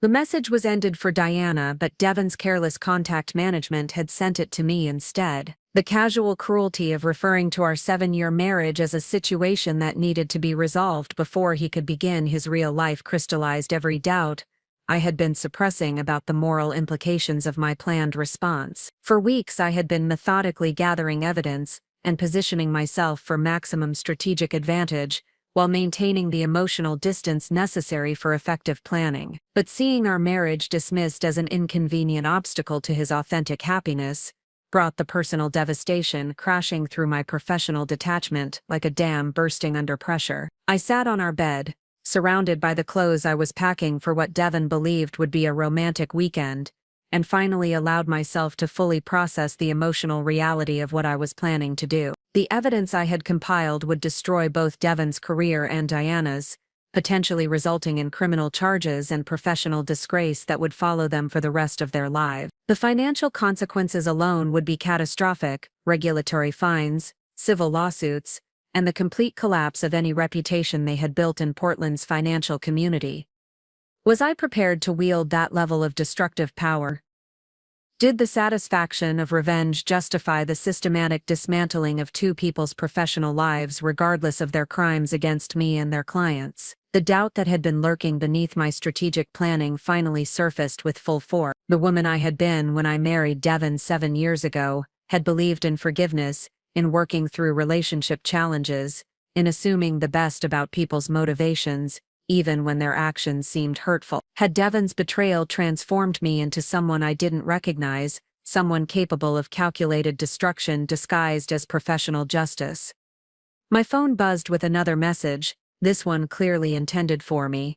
"Sorry for the delay. This West Coast deal is more complicated than expected, but it should close next week. Looking forward to our weekend together." The casual endearment from someone who was actively planning to abandon me once he felt confident I could survive without his guidance felt like salt poured into fresh wounds, but it also reminded me that my moral qualms about destroying Devon's career were founded on a fundamental misunderstanding of our situation. I wasn't contemplating revenge against someone who had made mistakes or poor decisions in our relationship. I was planning to expose systematic criminal behavior that was actively harming innocent people beyond myself. Devon's clients, many of them retirees and working families who had trusted him with their life savings, were being defrauded through manipulated statements and Ponzi scheme accounting. Diana's corporate espionage was undermining the competitive integrity of Portland's entire financial sector. The personal betrayal of their affair was devastating, but it was minor compared to the professional crimes they were committing against people who had no protection against their systematic deception. My access to evidence of these crimes created a moral obligation that transcended my personal feelings about their treatment of me. More importantly, I realized that my hesitation about destroying their careers was based on an outdated self-image that no longer reflected reality. The woman who had entered this marriage seeking external validation and believing she needed Devon's guidance to succeed professionally no longer existed. The evidence I had compiled demonstrated analytical capabilities and strategic thinking that exceeded anything Devon had ever accomplished in his legitimate business activity. I wasn't planning to destroy innocent people who had made mistakes. I was planning to expose criminal behavior by individuals who had systematically underestimated my ability to recognize and document their activity. Their downfall would be the logical consequence of their own actions combined with their fundamental miscalculation about my capabilities and resources. The final validation of my decision came when I reviewed the client files I had been able to access through my Morrison position. The scope of harm Devon was causing extended far beyond financial losses to genuine human suffering. Elderly clients were losing retirement savings they couldn't replace. Young families were seeing their children's college funds disappear into Devon's desperate attempts to maintain his lifestyle while his firm collapsed. The woman in the Meridian case whose husband's medical bills had forced them to liquidate their investment portfolio early. She had trusted Devon with money earmarked for experimental cancer treatment, and he had used it to cover earlier losses while providing her with statements showing fictional growth. The young couple who had invested their wedding savings with Whitmore Capital based on Devon's promises of conservative, secure returns. Their money had been gambled away in cryptocurrency speculation while their statements showed steady appreciation. These weren't abstract financial crimes occurring in some distant corporate environment. These were immediate, devastating impacts on real people whose trust Devon had exploited to maintain his facade of success while planning his escape with Diana. As I finished packing for our weekend trip, my resolve crystallized into something harder and more focused than doubt could undermine. Devon had positioned our relationship as a zero-sum competition where my success threatened his authority, and he had chosen to respond through systematic deception and betrayal. The time for seeking reconciliation or attempting to preserve what remained of our marriage had passed the moment he decided to steal from innocent people while planning to abandon me. The weekend in Cannon Beach would be his last opportunity to demonstrate any vestige of the man I had fallen in love with 7 years ago. But I was no longer holding my breath for redemption. That was never coming. Instead, I would finalize the preparations necessary to show Devon exactly what kind of woman he had betrayed, and what she was capable of accomplishing when her illusions were finally stripped away. The drive to Cannon Beach should have been romantic. 2 hours of scenic coastal highway with Devon behind the wheel of his BMW, discussing our plans for the weekend while autumn sunlight filtered through the Douglas firs that lined the route to Oregon's most picturesque resort destination. Instead, it became a masterclass in psychological compartmentalization as I maintained animated conversation about our upcoming anniversary, while mentally reviewing the final logistics of exposing his criminal enterprise. "This place brings back memories," Devon said as we pulled into the circular drive of the Stephanie Inn, the luxury resort perched on bluffs overlooking Haystack Rock. "Remember our second anniversary here? We talked about buying a beach house once Whitmore Capital really took off." The casual reference to his firm's supposed success while knowing its actual catastrophic condition would have been amusing if it weren't so indicative of his fundamental disconnection from reality. Devon had become so invested in maintaining the fiction of his professional achievement that he genuinely seemed to believe his own fabrications, even in private conversations with someone he assumed knew nothing about his actual financial situation. "That seems like a lifetime ago," I replied, which was more honest than he realized. The woman who had sat on this same terrace 2 years ago, listening to Devon's confident predictions about our financial future while accepting his subtle undermining of her professional capabilities, no longer existed. In her place was someone who understood exactly how power worked and wasn't afraid to wield it. We checked into the oceanfront suite that I had specifically requested, not for its romantic ambiance, but because it included a private office area with high-speed internet access that would allow me to coordinate the final phase of my plan without observation. Devon assumed the upgraded accommodations were part of my effort to create a memorable anniversary celebration. In reality, they were operational necessities for conducting the most important business transaction of my career. The weekend's choreography required delicate timing. Saturday would be devoted to maintaining the facade of marital harmony while positioning the final pieces of my strategy. Sunday morning would bring the revelation that would transform our relationship forever, but Devon needed to remain completely unaware of what was approaching until the moment of maximum impact. Saturday afternoon, while Devon napped on the suite's private balcony after an expensive lunch accompanied by too much wine, I used the office area to finalize the acquisition strategy that would serve as the centerpiece of my response to his betrayal. The financial analysis I had conducted over the previous weeks had revealed that Whitmore Capital was far more vulnerable than even Devon realized. His desperate attempts to maintain operational liquidity through client money manipulation and fraudulent performance reporting had created a cascade of obligations that the firm couldn't meet. Client withdrawal requests were accelerating as sophisticated investors began to recognize inconsistencies in their statements. The shell companies Devon had created to fabricate investment opportunities required ongoing financial support to maintain the illusion of legitimacy. Most critically, the regulatory scrutiny that would inevitably follow any investigation of his activities would freeze assets and create immediate insolvency. But what Devon didn't understand was that his firm's vulnerability created an opportunity for someone with sufficient capital and strategic positioning to acquire control through debt assumption and equity purchase. The Morrison position had provided me with access to institutional capital markets that Devon couldn't imagine, while my sterling portfolio performance had generated personal liquidity that far exceeded what he assumed I possessed. Working from the suite's business center, I coordinated with Morrison's acquisition team to structure a purchase offer that would give me majority control of Whitmore Capital at a fraction of its supposed market value. The deal required careful legal structuring to ensure that Devon's criminal liabilities wouldn't transfer to the new ownership, but Morrison's attorneys had extensive experience with distressed asset acquisitions that involved regulatory complications. The irony was exquisite. Devon's systematic deception had created the perfect conditions for his own professional destruction at the hands of the woman he had dismissed as professionally dependent. His fraud had made Whitmore Capital vulnerable to acquisition, while his affairs had given me moral justification for pursuing maximum advantage in any transaction. His fundamental misunderstanding of my capabilities had prevented him from recognizing that I possessed both the analytical skills to identify his vulnerability and the financial resources to exploit it. Saturday evening's dinner at the resort's acclaimed restaurant provided the perfect setting for what would be Devon's last meal as a successful entrepreneur, though he remained blissfully unaware of that reality. He ordered the most expensive items on the menu with the casual confidence of someone who believed his financial position was secure, regaling me with stories about Whitmore Capital's supposed expansion plans and his vision for capturing larger market share in the Pacific Northwest investment community. "I've been thinking we should upgrade the house again next year," he said over dessert, gesturing expansively with his wine glass. "Maybe add that home theater we talked about, expand the wine cellar. The business is performing well enough that we can afford to enjoy the rewards of success." The suggestion that we should spend money on home improvements using profits from his fraudulent enterprise, while he planned to abandon me for Diana Gilbert, required superhuman self-control to acknowledge with appropriate enthusiasm. But maintaining the performance was crucial for ensuring that Sunday morning's revelation would achieve maximum psychological impact.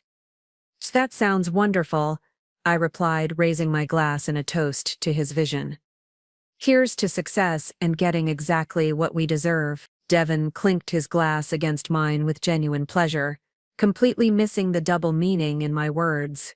In less than 12 hours, he would discover that we were indeed about to get exactly what we deserved, but the distribution wouldn't be what he had anticipated. As we returned to our suite for what Devon assumed would be a romantic evening celebrating our anniversary, I finalized the last details of the acquisition offer that would give me control of his company. By Sunday morning, I would own the firm he had spent 5 years building, and his career as an independent entrepreneur would be over. But the real revelation would be watching Devon realize that the woman he had systematically underestimated possessed capabilities he had never imagined, and had been planning his professional destruction with the same analytical precision he claimed she lacked.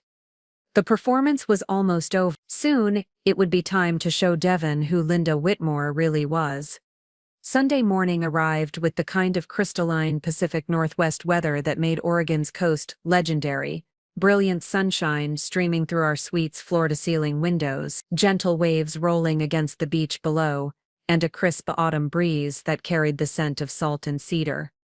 Devon woke refreshed and affectionate, pulling me close with the satisfied contentment of someone who believed his deceptions remained perfectly concealed. "Happy anniversary weekend," he murmured against my neck, his hands tracing patterns on my skin with the practiced familiarity of 7 years of marriage. This has been exactly what we needed. Time away from work stress, just focusing on us. The irony of his words celebrating us while actively planning to leave me for Diana Gilbert might have been devastating a month ago. Now it simply provided confirmation that Devon had learned nothing about my actual capabilities or awareness during our time together. He remained convinced that his performance as the devoted husband was successfully concealing his betrayal, just as he believed his performance as a successful entrepreneur was concealing his financial crime. "It has been perfect," I agreed, sitting up and reaching for the coffee service I had ordered to arrive at precisely 8:30 a.m. "Though I do have a small surprise for you before we head back to Portland." Devon's expression brightened with the pleased anticipation of someone who enjoyed receiving gifts and attention. "You've already surprised me with this whole weekend. What else could you have planned?" I handed him his coffee, black, no sugar, exactly as he had drunk it every morning for 7 years, and retrieved my laptop from the suite's business area. "Well, you know how you've always said I should think more strategically about big-picture opportunities, rather than focusing on day-to-day portfolio management." He nodded, settling back against the pillows with the indulgent expression he used when preparing to offer guidance on subjects he assumed I didn't fully understand. "Absolutely. You're brilliant at tactical analysis, but strategic thinking requires a different kind of vision." "What are you getting at?" I opened the laptop and pulled up the documents that Morrison's legal team had finalized during our Saturday evening dinner. "I've been working on something that I think demonstrates the kind of strategic thinking you've been encouraging me to develop." The screen displayed the acquisition documents for Whitmore Capital, legal paperwork that transferred majority ownership of Devon's firm to a holding company controlled by my Morrison investment fund. Every detail had been meticulously structured to ensure immediate legal effect, with financing arrangements that guaranteed the transaction's completion regardless of Devon's cooperation or approval. Devon's expression shifted from indulgent interest to confusion as he tried to process what he was seeing. "Linda, what is this? These look like corporate acquisition documents." "They are," I replied, my voice carrying the calm professional tone I used when presenting complex investment strategies to sophisticated clients. "Specifically, they're the paperwork transferring ownership of Whitmore Capital from you to me. The transaction became effective at midnight, so as of this morning I own your company." The silence that followed was profound. Devon stared at the laptop screen, his coffee cup frozen halfway to his lips, as his mind struggled to understand what I had just told him. When he finally spoke, his voice carried the careful confusion of someone trying to determine whether what they were hearing could possibly be real. "That's impossible. Whitmore Capital isn't for sale, and even if it were, you don't have the resources to acquire a firm that size. This has to be some kind of joke."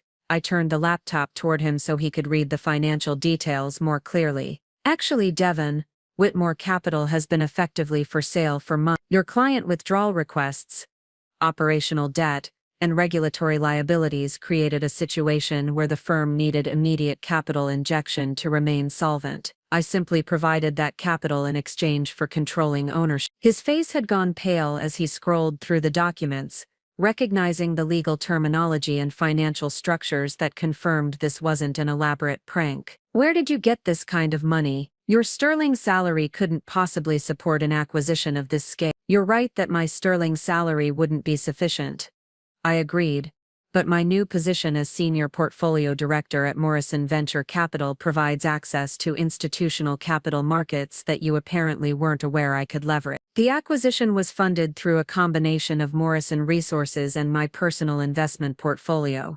The revelation that I had accepted a position at Morrison Diana's firm hit Devon like a physical blow. His hand trembled slightly as he set down his coffee cup, the implications of my access to Morrison's resources and intelligence beginning to crystallize in his mind. "Morrison hired you?" he asked, his voice barely above a whisper. "They recruited me specifically," I confirmed. "Apparently my work on the quantum dynamics deal impressed their investment committee. Diana Gilbert was particularly supportive of bringing me on board." She mentioned that she'd been following my career and believed I represented exactly the kind of innovative thinking Morrison needed. Devon's face had gone from pale to ashen as the scope of his miscalculation became clear. Not only had I positioned myself with the resources necessary to acquire his failing firm, but I had done so through an alliance with the very organization where his mistress worked, creating the perfect conditions for exposing their corporate espionage while simultaneously demonstrating my independent professional capabilities. But even if you could arrange the financing, he said desperately, I would never agree to sell Whitmore Capital. The firm represents everything I've built over the past 5 years. I smiled with the gentle patience of someone explaining market dynamics to a junior analyst. Devon, you're misunderstanding the nature of this transaction. This isn't a negotiated sale requiring your approval. This is a distressed asset acquisition necessitated by your firm's insolvency and regulatory exposure. I clicked to the next screen, revealing the comprehensive documentation of his financial crimes that had made the acquisition possible. You see, when a firm is engaged in systematic securities fraud, client money manipulation, and Ponzi scheme accounting, it creates legal vulnerabilities that can be exploited by sophisticated investors with appropriate regulatory relationship. Devon stared at the evidence of his deception displayed across the laptop screen: falsified client statements, documentation of non-existent investments, records of unauthorized trading with client funds. Every crime he had committed while believing his activities were undetectable was laid out in forensic detail that would be admissible in both civil and criminal proceedings. How did you? He began, then stopped as the full realization hit him. You've been investigating me. I've been conducting due diligence, I corrected. Just like any responsible investor evaluating an acquisition target. The difference is that I had access to information sources you never imagined I could leverage. The woman Devon had dismissed as professionally dependent had just acquired his company using capabilities he didn't know she possessed, while simultaneously exposing criminal behavior he thought he had successfully concealed. The balance of power in our relationship hadn't just shifted. It had been completely inverted in a single morning conversation, but I wasn't finished yet. The color drained from Devon's face as the full implications of what I had revealed began to register. He set down his coffee cup with hands that trembled slightly, staring at the laptop screen that displayed irrefutable evidence of his systematic fraud while simultaneously documenting my acquisition of the company he had spent 5 years building. Linda, I can explain all of this, he began, his voice carrying the desperate tone of someone whose carefully constructed world was collapsing in real time. Some of those client statements might look irregular, but the market has been volatile, and I've been protecting investors from unnecessary panic while underlying positions recover. The attempted rationalization was so weak that I almost felt sympathy for him. After months of condescending explanations about my supposed inability to understand complex financial structures, Devon was now offering accounting theories that wouldn't pass scrutiny from a first-year business student. Devon, I said gently, clicking to the next screen of evidence, I've documented 14 separate instances of you creating fictional investment opportunities to collect management fees on non-existent deals. The Henderson Group, Pacific Innovation Partners, Cascade Technology Ventures, none of these companies actually exist outside of shell corporations you established to fabricate deal flow. His mouth opened and closed silently as he recognized the company names he had been using to justify fees and performance bonuses while his actual investments lost money. The detailed forensic accounting I had conducted revealed not just the scope of his deception, but the sophisticated analytical capabilities required to uncover and document activities he had assumed were undetectable. More importantly, I continued advancing to documentation of his corporate espionage arrangement with Diana. I've compiled evidence of your collaboration with Morrison Venture Capital employees to steal proprietary information and manipulate competitive positioning in the Pacific Northwest investment market. The screen displayed email exchanges between Devon and Diana that clearly established their systematic theft of confidential information, including Morrison's client lists, investment strategies, and due diligence report. But what made Devon's face go completely white was the realization that these communications had been accessed and documented by someone who now worked inside Morrison's organization. You know about Diana, he whispered, the statement carrying the weight of someone whose last refuge of secrecy had been eliminated. I know about the affair, the corporate espionage and the systematic theft of intellectual property that you've been using to compete against firms whose confidential information you're accessing through your mistress," I replied matter-of-fact. "What you apparently don't know is that Diana has been advocating for Morrison to hire me, completely unaware that her new colleague has documented her betrayal of her own employer." Devon's strategic thinking had never been his strength, but even he could recognize the catastrophic position this revelation created. Not only had I acquired his company while he was planning to abandon me, but I had positioned myself to expose Diana's corporate crimes from within the very organization they had been betraying together. "What do you want?" he asked finally, his voice carrying the defeated tone of someone who understood that his options had been eliminated. "Money? A divorce settlement? Some kind of arrangement where this information doesn't get reported?"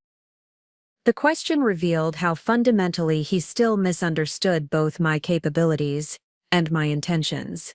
After systematically underestimating my intelligence for 7 years, he was now assuming that my strategic thinking extended only to conventional revenge or financial advantage, rather than recognizing the comprehensive nature of what I had orchestrated. "What I want," I said, closing the laptop and turning to face him directly, "is for you to understand exactly what you've lost through your own miscalculations." I retrieved my phone and opened the email application, showing him messages that had been arriving since midnight, as news of the Whitmore Capital acquisition began circulating through Portland's financial community. Industry contacts were congratulating me on the strategic brilliance of the acquisition. Morrison's leadership was praising the innovative approach to distressed asset investment.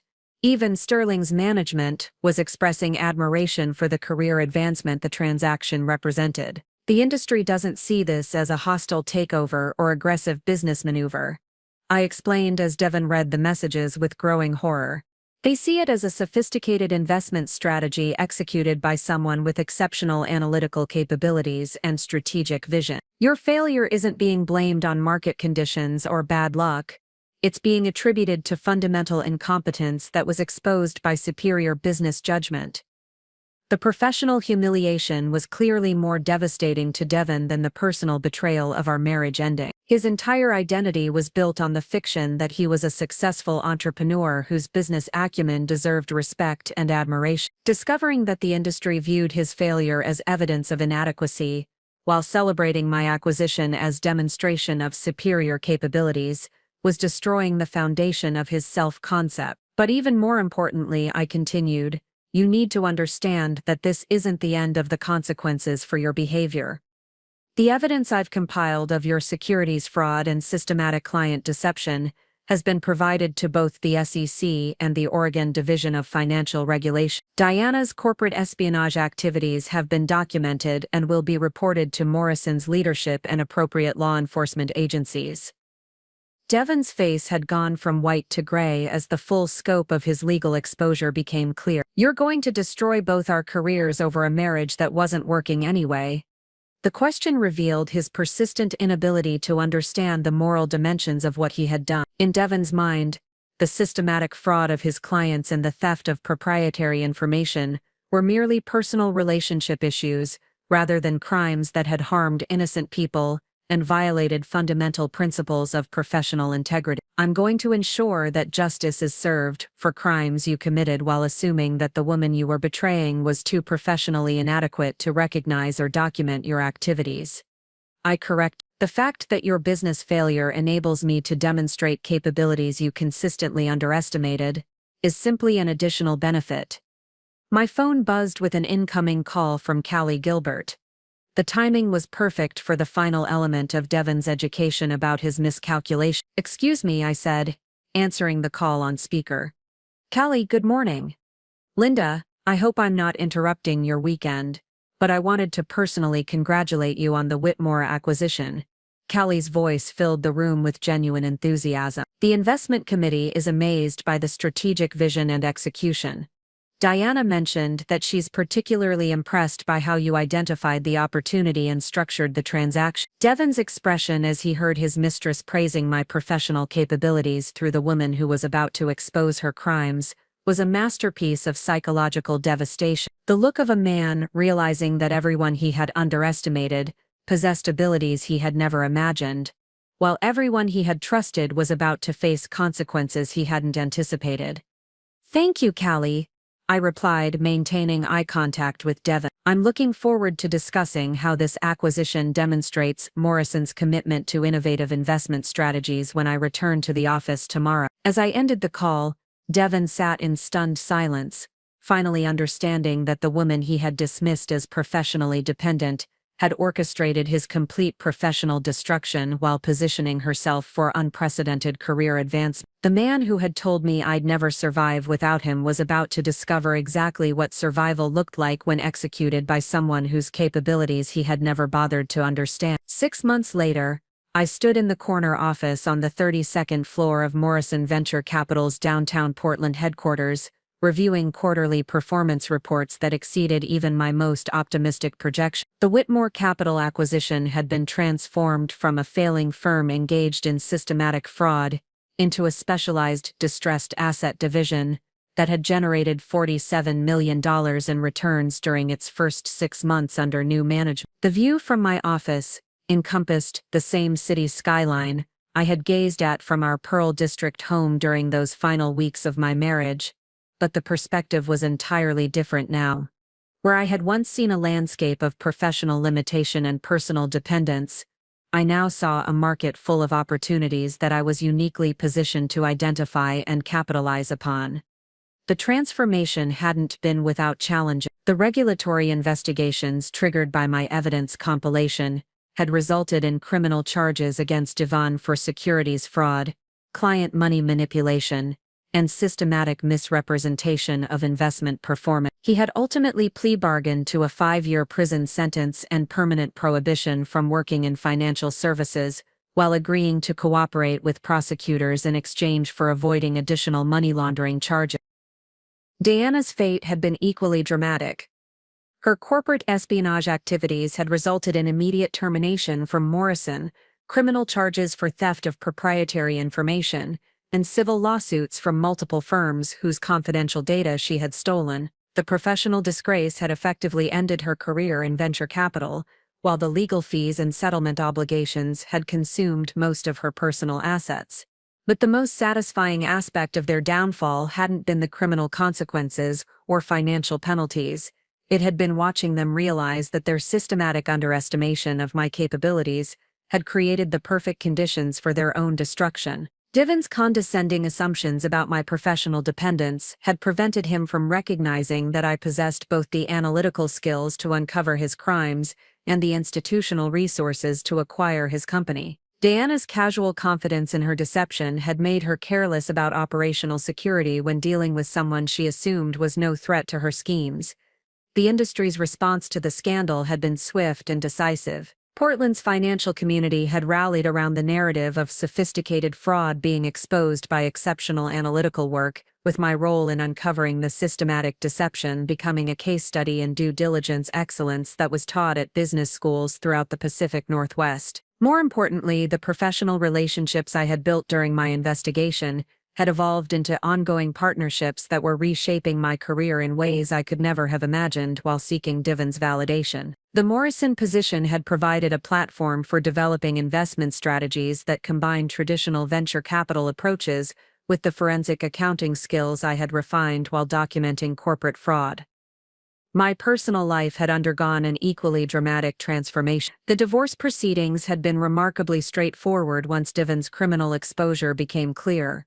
His legal team had advised complete cooperation with Asset Division in exchange for my agreement not to pursue additional civil remedies for his theft of our shared resources. The Pearl District house had been sold, with proceeds funding my relocation to a penthouse apartment in the Pearl that provided both luxury and independence.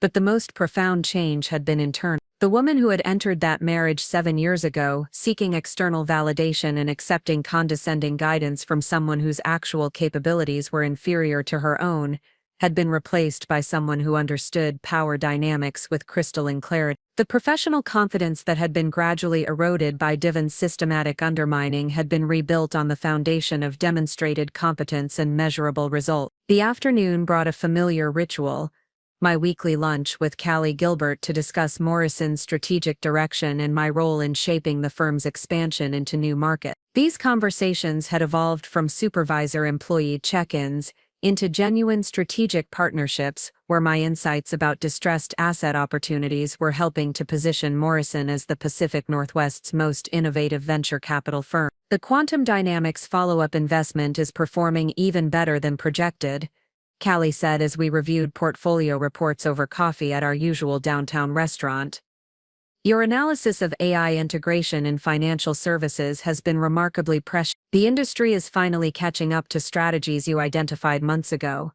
The comment reflected a broader pattern in my professional relationship. Instead of seeking approval for strategies I was perfectly capable of developing independently, I was now recognized as someone whose analytical insights could guide institutional decision-making at the highest level. The validation I had once sought from Devon's condescending praise was being replaced by genuine respect from colleagues who valued competence over compliance. I've been thinking about expanding our focus to include renewable energy infrastructure, I said, outlining investment opportunities that combine traditional venture capital approaches with the environmental sustainability trends that were reshaping multiple industries. The regulatory environment is creating opportunities for early-stage investment in companies that understand both technological innovation and policy compliance. The strategic vision I was describing represented exactly the kind of forward-thinking analysis that Devon had consistently claimed I wasn't capable of developing without his guidance. The irony wasn't lost on me that my most innovative professional work had emerged only after his influence was completely eliminated from my decision-making process. As our lunch concluded, Callie mentioned a development that provided perfect closure to the transformation I had undergone. The Portland Business Journal wants to do a feature story about the Whitmore acquisition as an example of how sophisticated analysis can identify opportunities that others miss. They're particularly interested in your perspective on how analytical skills translate into strategic advantage in competitive markets.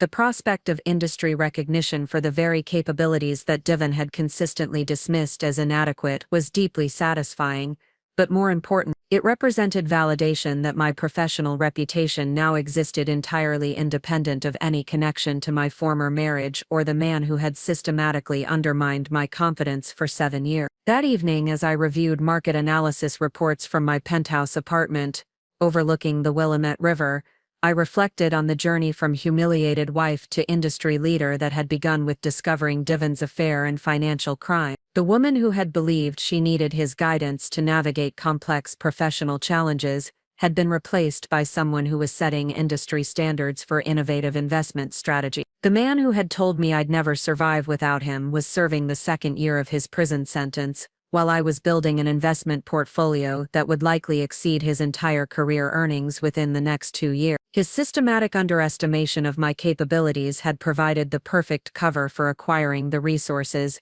and positioning necessary to demonstrate exactly what survival looked like when executed by someone whose strength he had never bothered to understand.